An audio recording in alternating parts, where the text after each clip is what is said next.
Maliban po sa mga pulong sa 46 ASEAN Summit, nagkaroon din si Pangulong Ferdinand R. Marcos Jr. ng bilateral meeting sa ilang ASEAN leaders na naging tulay para higit pang mapalakas ng Pilipinas ang relasyon nito sa ibang bansa.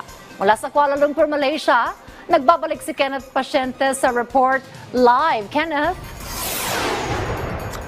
Yes, Dayan, kinuha ni Pangulong Ferdinand R. Marcos Jr. bilang pagkakataon itong 46 ASEAN Summit para mas palakasin pa ang ugnayang panlabas ng bansa. Yan ay sa pamamagitan ng kaliwat ng bilateral meetings ng Pangulo kasama ang ilang ASEAN leaders.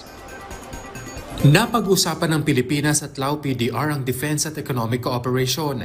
Nagpasalamat din si Prime Minister Sonexay Sifandon sa ambag ng mga Pinoy sa edukasyon at language training sa Lao. Muli ring tiniyak ng dalawang leader ang kooperasyon ng dalawang bansa kasabay ng paggunita ng ika-70 taong anibersaryo ng diplomatic ties. Pagsulong ng mas malakas na ugnayan sa larangan ng kalakalan, agrikultura at paglaban sa transnational crime.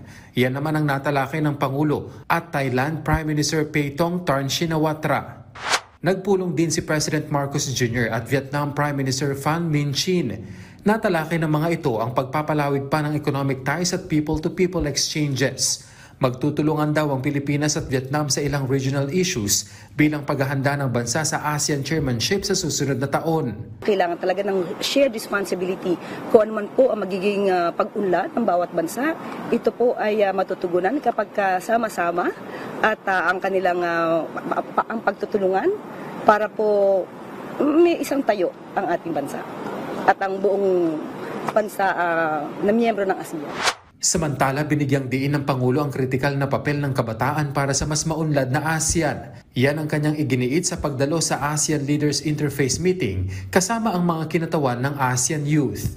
Ipinaalala ng Pangulo ng Pilipinas ang halaga ng digital literacy para masawata ang online scams, cyber threats, pati na ang responsableng paggamit ng artificial intelligence.